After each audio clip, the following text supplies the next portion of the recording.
caso seja vossa rede, redes sociais. Tenha na nossa faixa capinária pelas crianças no ar iniciais. Fibra ótica. Aceita vossa vontade, se não é como na terra.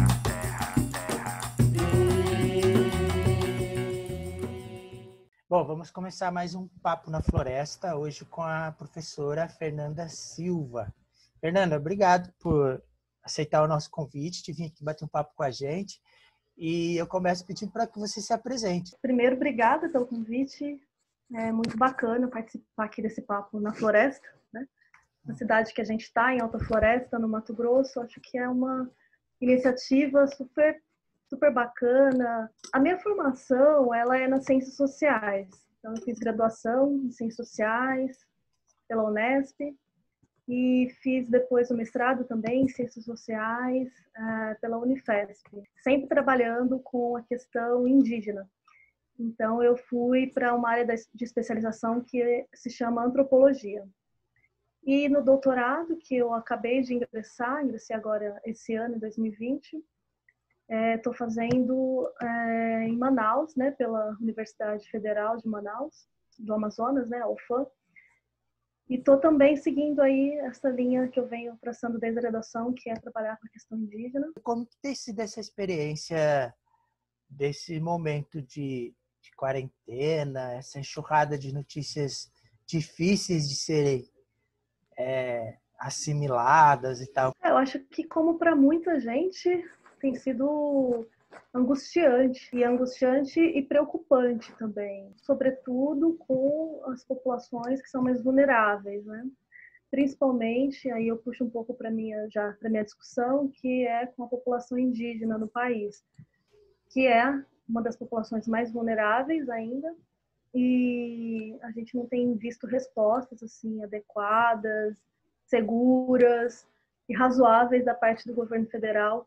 E isso tem gerado muita preocupação para quem trabalha com os indígenas, para os indígenas, para o movimento indígena. Como que está essa situação, sobretudo com as populações indígenas que estão aqui próximas da gente, da nossa região, né?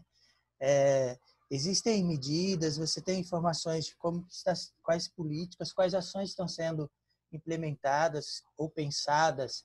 A gente tem visto que, para a questão indígena, as medidas assim, governamentais elas têm sido muito tímidas, né? Para não dizer inexpressivas, porque a gente sabe que recentemente houve até um recurso emergencial destinado para a instituição que trabalha com os direitos indígenas, né, do Estado, a instituição oficial, que é a FUNAI, por volta aí de 11 milhões de reais, e que até então não tinha, até o começo de março, não tinha sido utilizada ainda pela instituição para trabalhar com informação, com todo tipo de medida que é possível, que é o que a gente consegue fazer hoje, né, já que não tem vacina. Foi denunciada, o Ministério Público solicitou, né, por que a FUNAI não tinha utilizado até então. O órgão deu respostas muito evasivas, né? Então, o que eu tenho acompanhado é que organizações dos indígenas têm se articulado de maneira incrível, né? Com muita propriedade e muita rapidez, coisa que o Estado não tem feito. Então, no Mato Grosso, especificamente, tem uma organização que se chama Federação dos Povos Indígenas do Mato Grosso, que é a FEPOINT. A FEPOINT, ela tem tomado a frente dessa comunicação com os grupos aqui do Mato Grosso, que são 43 etnias, para trabalhar comunicação, a sensibilização para que as comunidades não saiam do território. E essa foi a tomada de decisão que eu acompanhei, que tem sido feita de maneira geral, não só aqui no Mato Grosso, pela FEPOINT, como pela PIB, que é a Articulação dos Povos Indígenas do Brasil. Depois eu vou passar o link para você dessas instituições que estão trazendo, por exemplo, boletins atualizados por dia de como que está a situação. Aqui no Mato Grosso, quem também tem sido um aliado da FEPOINT na divulgação dessas informações é o próprio Instituto Centro de Vida, né, que é o ICV, que tem feito também essa divulgação. Depois também te passo o link, se deixa na descrição, se alguém quiser dar uma olhada. Tem um mapinha de acompanhamento de casos, né, ou de suspeitas. Aqui no Mato Grosso a gente ainda não teve nenhum caso notificado da doença, a gente está ainda com dentro da aldeia, né, a gente está com suspeitas. Mas também temos a situação do contexto urbano. Então, o que tem acontecido, que a PIB tem falado bastante, é que tem havido uma subnotificação do próprio órgão que trabalha com a saúde indígena, que é a CESAI, né, que é também um órgão governamental. Essa secretaria que atende a saúde dos povos indígenas, ela não tem notificado os casos de indígenas que estão nos centros urbanos.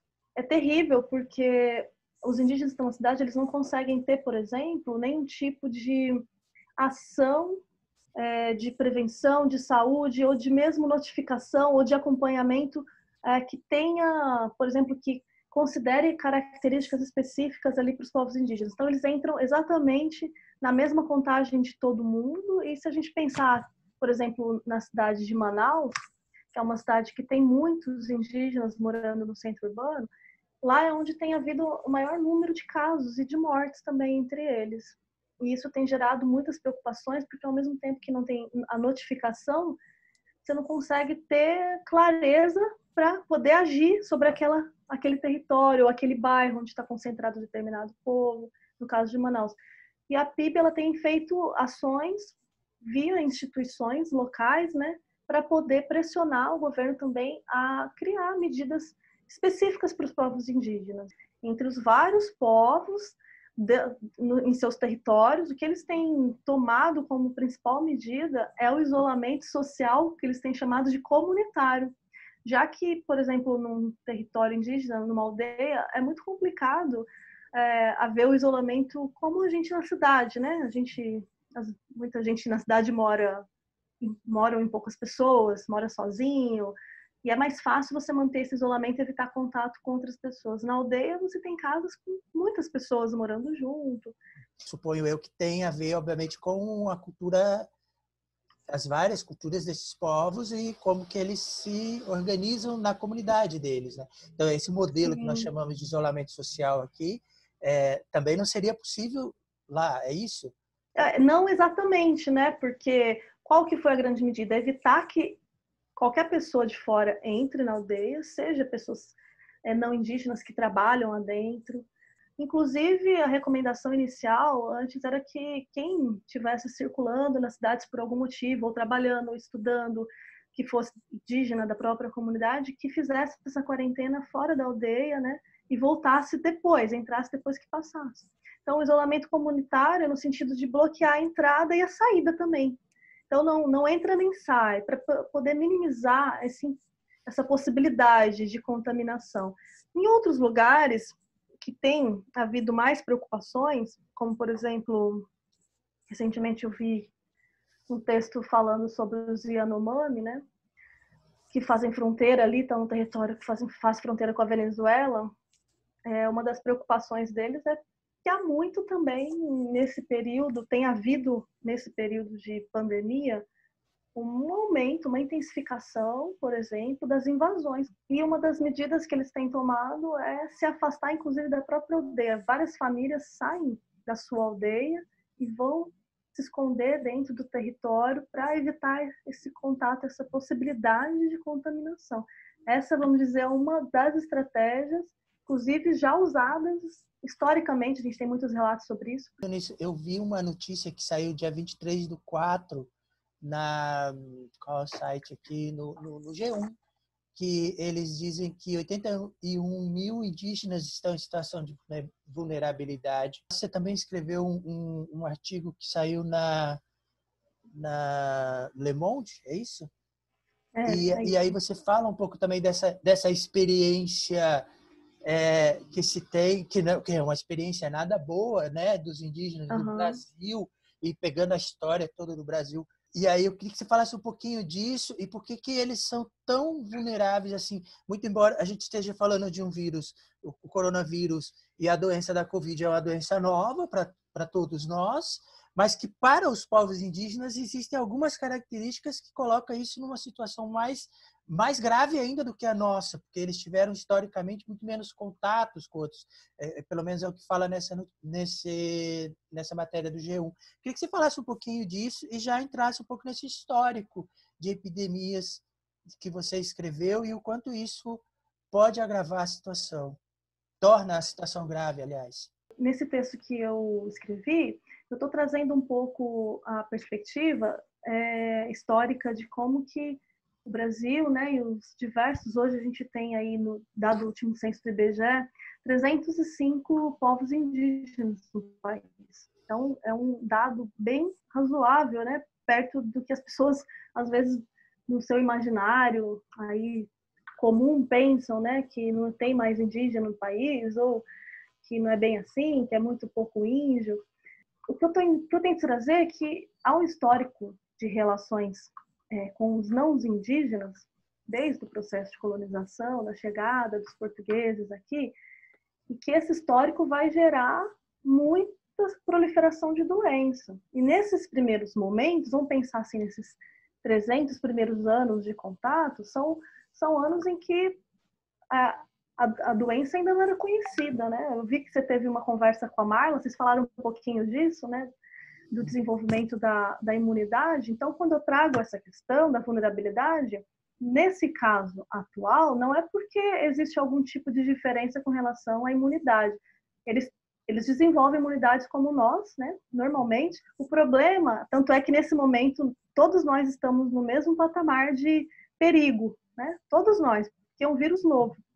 Mas, se a gente pensar lá na chegada dos portugueses e com o passar dos anos, nessas empreitadas que eu vou narrando no texto, de contato que vai sendo realizado, inclusive pelos órgãos oficiais do Estado, esses primeiros encontros são encontros tenebrosos, porque até então as populações não conheciam doenças que a gente já conhece, como gripe, sarampo, varíola, catapora, tuberculose. E esse processo de não conhecer foi muito desastroso.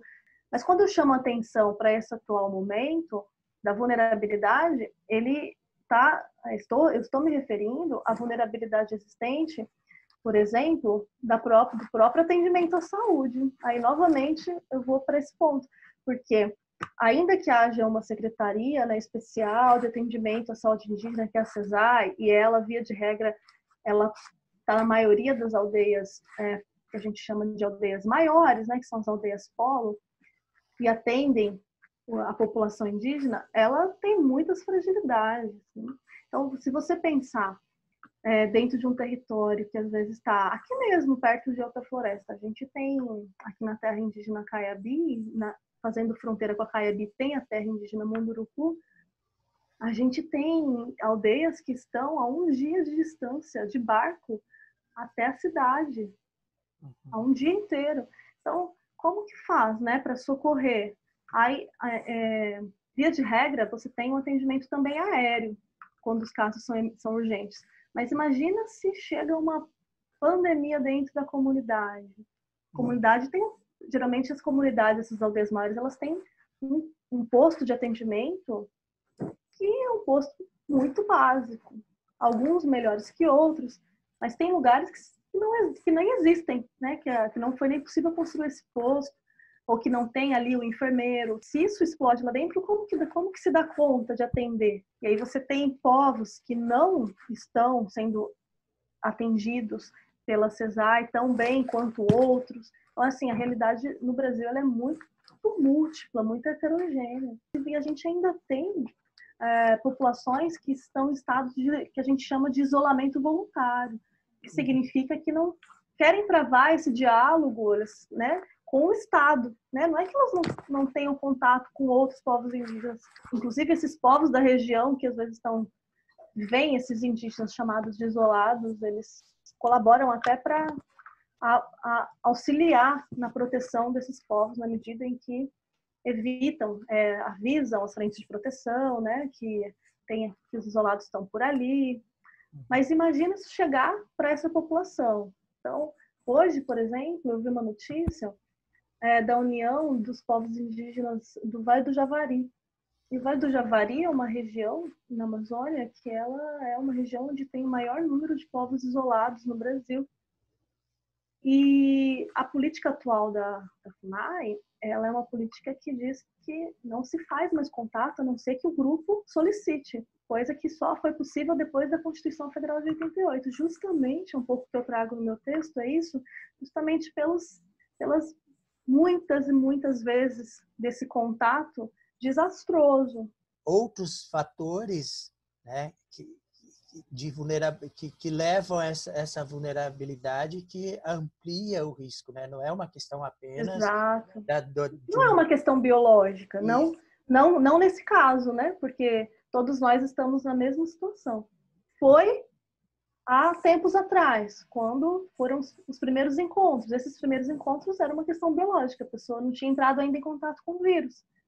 Não entrou em contato, não tem atendimento, é tragédia na certa, né?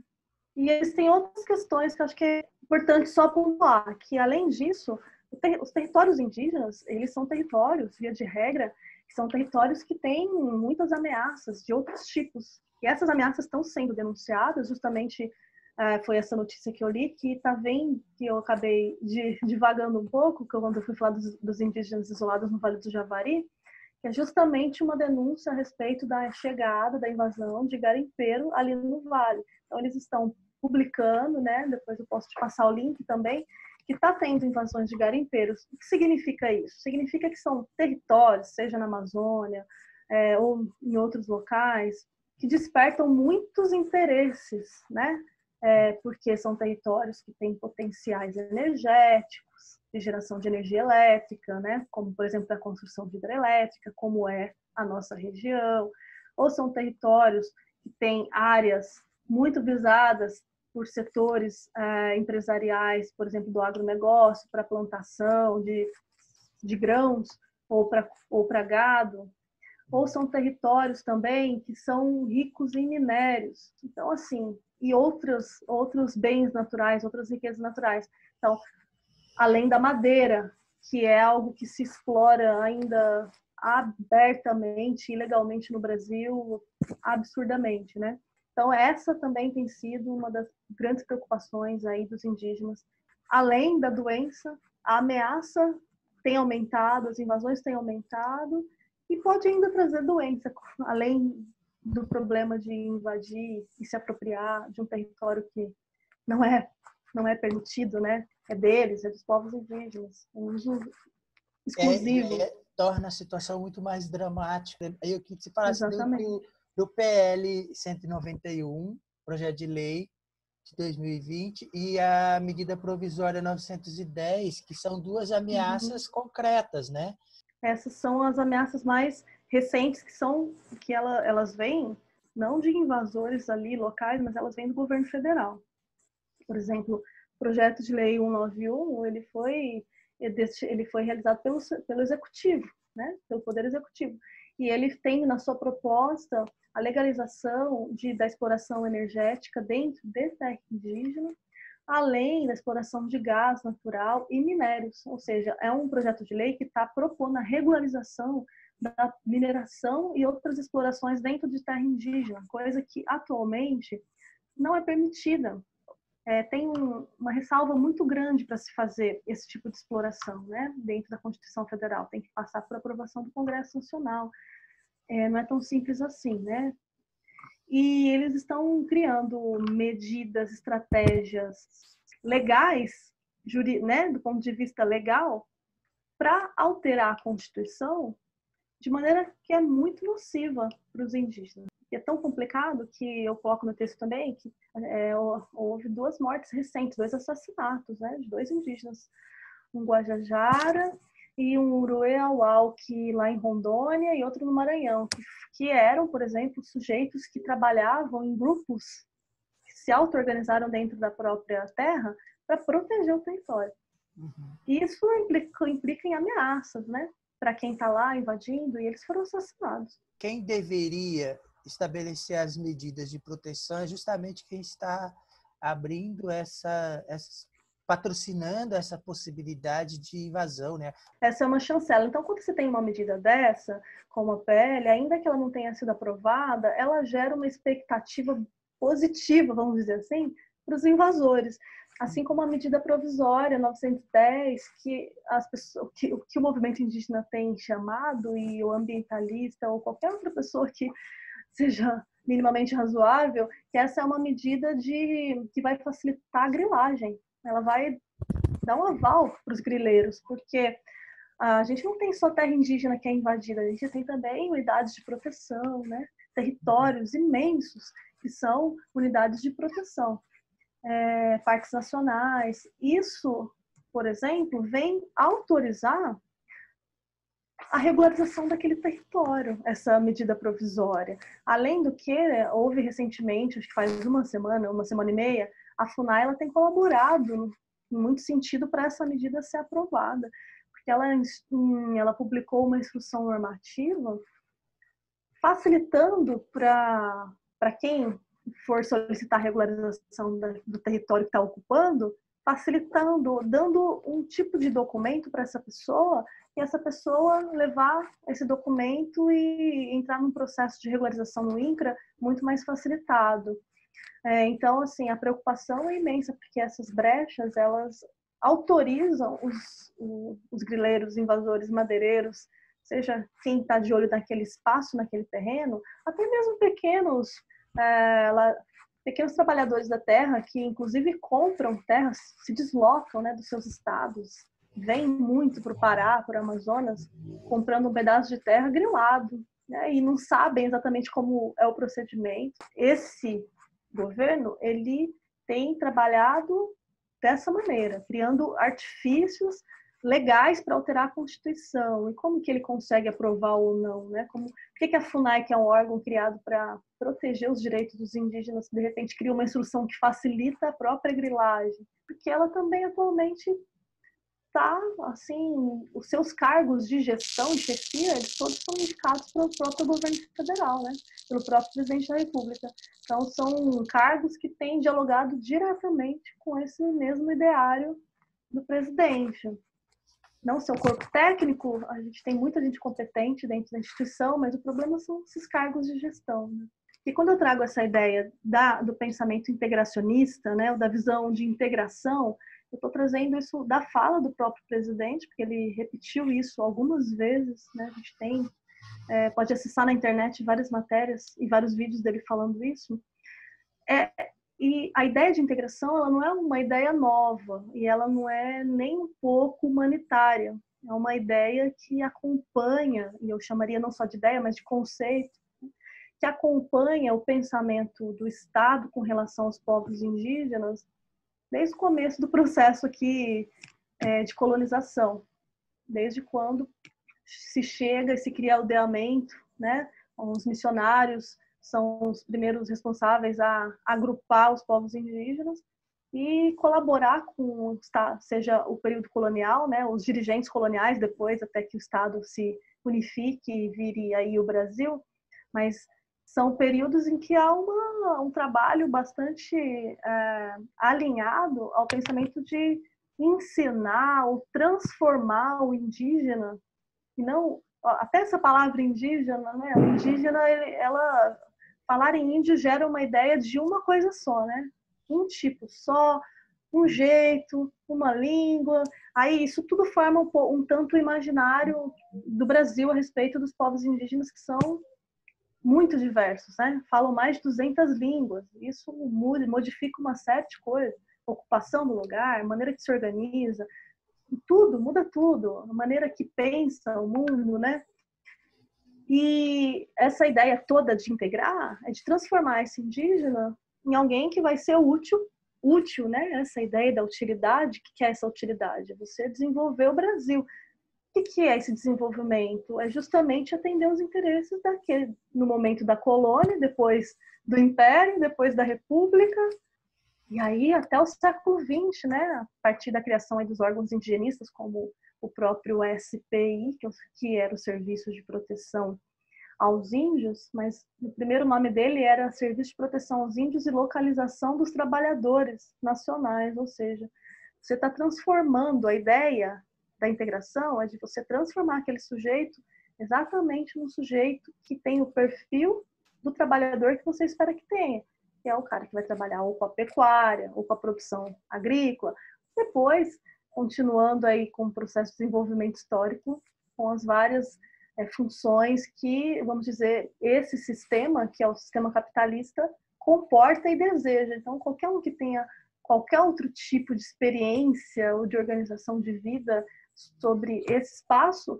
é considerado alguém que é menor, que é inferior. E eu estou dizendo que esse pensamento é um pensamento muito antigo e está sendo atualizado agora, novamente, pelo presidente da República. Porque o que ele está dizendo, quando ele fala que os indígenas são humanos que nem a gente, ele está voltando exatamente à mesma ideia dos colonizadores quando pensavam assim, esse indígena ele precisa ser civilizado, ou seja, ele tem que parar de acreditar nas crenças dele, parar de ter a vida que ele tem, a maneira como ele se veste ou não se veste, a maneira como ele se casa, a maneira como ele organiza a vida, para ele ser como a gente. É essa mesma ideia, a ideia de retirar, né, de impedir que o outro seja quem ele é.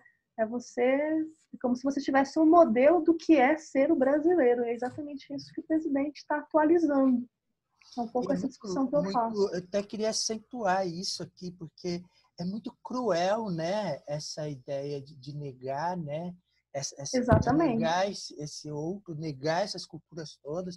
E o que eu queria acentuar é que nós temos um governo neste momento que está recuperando um pensamento lá do período colonial. Nós estamos falando, sei lá, de 1500 e qualquer coisa, 1600, sabe? E a gente, neste momento da história, as pessoas ainda endossar isso chega a ser desonesto, né? É desonesto, mau caráter e criminoso, né? Porque o pensamento da integração ele foi sendo essa palavra, essa ideia, ela vai ser inventada somente no final do século XIX. O SPI quem traz essa ideia muito forte, mas a prática já existia desde o começo, né? Desde antes, a prática é a mesma. O conceito vem um pouco depois, mas é atualizado pelo SPI, depois pela FUNAI, ou seja, o Estado sempre trabalhando em função de negar o outro. É muito boa essa tua expressão, porque é exatamente isso. É a negação do outro. Até que o movimento indígena se organizou, né? Os indígenas sempre resistiram a essa ideia. Não foi uma coisa simples, grupos e grupos, ou fugindo, ou lutando, né? Muitos foram escravizados, inclusive por isso. Foram, assim, eu acho que eles foram muito maltratados historicamente, porque aí os conceitos vão sendo carregados e escritos nos livros de história e passando de geração para geração. Como se chamavam aqueles que não queriam, por exemplo, participar do processo do aldeamento missionário, da catequese, né? Eram denominados de índios bravos, depois em algumas regiões de bugre, em outras de caboclo. Isso vai tomando um caráter assim altamente pejorativo, né? E esse caráter pejorativo ele vai se atualizando no imaginário das pessoas no Brasil que replicam esse tipo de pensamento. E é por isso que a gente tem tanta hostilidade e tantas violências contra as populações indígenas, né? E é isso, assim, é um Estado que atualiza agora algo que tinha sido, por exemplo, combatido legalmente. Acho que é importante marcar que na Constituição de 88 há um ganho significativo dos povos indígenas quando eles conseguem, né, 2 artigos principais, que é o 231 e 232, que dizem o seguinte, que eles são cidadãos como todo mundo, eles têm o direito de ter todo quanto é tipo de direito que nós temos, mas eles também têm o direito de serem quem eles são, viverem no seu território, terem seus costumes, sua cultura. Isso não é nenhum demérito. E além de outras conquistas, como Alice conquistou a demarcação total de terras, né? Era para ter sido demarcadas essas terras em 5 anos depois da promulgação da Constituição, coisa que até hoje é um problema. Inclusive, o presidente tem falado aí à torta direito que não vai demarcar mais 1 centímetro de terra.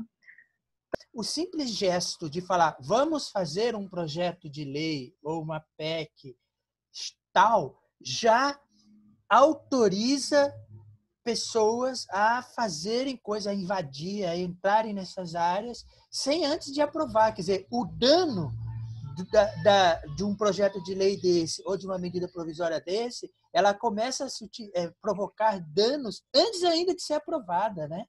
E isso Exatamente. é muito arriscado, é muita irresponsabilidade propor, ainda quem dirá aprovar, né?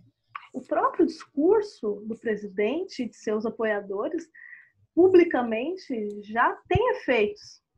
Eles causam efeitos práticos nos territórios, nos enfrentamentos. A gente viu um caso recente aí com relação ao próprio IBAMA, que compete, por exemplo, a esse órgão, a fiscalização, né, das áreas de proteção ambiental, não indígenas, mas de proteção, que muitas vezes estão fazendo fronteira.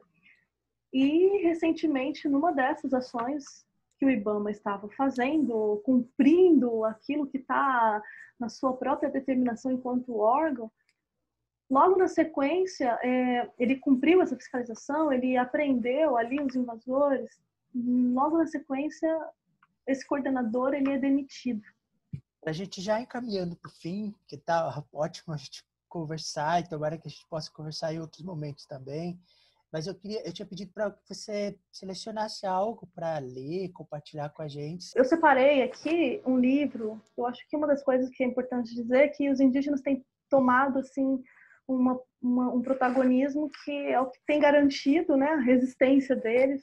E é muito importante porque atualmente temos inúmeros intelectuais indígenas, pensadores, professores, professoras, líderes, né? A própria Sônia Guajajara, que é a presidente da Articulação dos Povos Indígenas do Brasil, mulheres incríveis tomando a frente dessa resistência que eles entendem que é o que está garantindo, né? Inclusive a própria segurança do seu direito.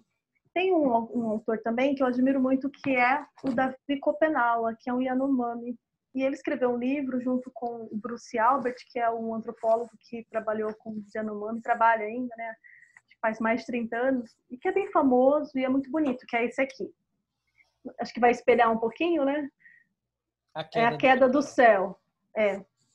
Depois posso pôr o link também, ele está online. E A Queda do Céu conta a história do Davi Kopenawa. Então, aqui tem muita coisa, desde quando ele era jovenzinho, como é que foi a relação dele com esse mundo não indígena, até a própria formação dele como um religioso, vamos dizer assim, que dentro do povo Yanomami é chamado de xamã, né? Ou em outros povos a gente ouve a expressão de pajé, né? Que seria o curandeiro ali e o mestre espiritual, né? E ele conta também como que ele aprendeu a ser, é muito curioso, muito interessante. Mas o que me chama a atenção nesse livro é que a gente tem muitas narrativas dele, muitas histórias sobre o contato com os não indígenas. E dessas histórias, que eu acho que eu recomendo ler, porque elas vão dando nomes e tem temporalidades, a gente vai tornando ela mais concreta, né? Ele vai contando como ele perdeu, por exemplo, a própria mãe, inclusive para a doença, por conta do contato com missionários, né? Então, o contato com os não indígenas foi, para ele, para a vida dele, para o povo Yanomami, é uma história de muitas tragédias. E aí, eu, ainda que não queira terminar essa conversa com uma coisa triste, acho que o momento não nos proporciona muita alegria. Eu queria ler um pedacinho aqui de um trecho do livro dele, que ele está contando justamente da morte da mãe dele. E ele era jovem, adolescente, teve um surto de gripe, e ele não pôde ver a mãe dele. Por causa deles, nunca pude chorar minha mãe como faziam nossos antigos. Isso é uma coisa muito ruim. Causou-me um sofrimento muito profundo. E a raiva dessa morte fica em mim desde então. Fui endurecendo com o tempo e só terá fim quando eu mesmo acabar. Após a morte, nosso fantasma não vai viver junto de Teuzi. Teuzi é o nome que eles deram para Deus, segundo o que os missionários falavam, né? Como dizem os missionários, ele se separa de nossa pele e vai morar em outro lugar, longe dos brancos. Nossos defuntos moram nas costas do céu, onde a floresta é bela e rica em caça. Suas casas lá são muitas e suas festas nunca param. Vivem felizes, sem dores nem doenças. Vistos de lá de cima, somos nós que causamos dó. Os mortos ficam tristes por nos terem abandonado na terra, sozinhos, com fome e ameaçados pelos seres maléficos. Por isso, minha mágoa é um pouco aplacada quando penso que minha mãe vive feliz na floresta dos fantasmas, na companhia de todos os nossos parentes falecidos. É verdade. Somos nós, os poucos humanos que sobraram, que ficamos sofrendo na floresta, longe de nossos mortos. Eles queimam os mortos, os Yanomami, e tem um ritual, né, bem longo, inclusive, de chorar esse morto, de depois pegar as cinzas desse morto. E ele foi impedido, inclusive os missionários não contaram nem onde enterraram o corpo da mãe. Então, assim, que impacto que se tem sobre você impedir que o outro faça o luto também, né? Violências sucessivas, né, que aconteceram no caso com a mãe, e que as pessoas possam pensar sobre isso, né, porque neste momento que a gente está vivendo, muitas pessoas não estão tendo os nossos rituais de não índios, Exatamente. de velório, da morte, não estão podendo ser feitos esses rituais, né? E aí e esse texto que você diz é muito forte. Eu acho que é importante a gente poder pensar sobre isso, né? Para entender o quão é importante a gente dar conta de enxergar essa perspectiva do outro, né? Porque esse sofrimento que nós não índio temos em não poder, de perder alguém querido e não poder passar pelos rituais nossos, também é uma dor para eles, né? Fernanda, olha, muito legal, muito obrigado, foi muito bom conversar isso com você e tal. Obrigada. Nesse momento, santificado seja a vossa rede, redes sociais.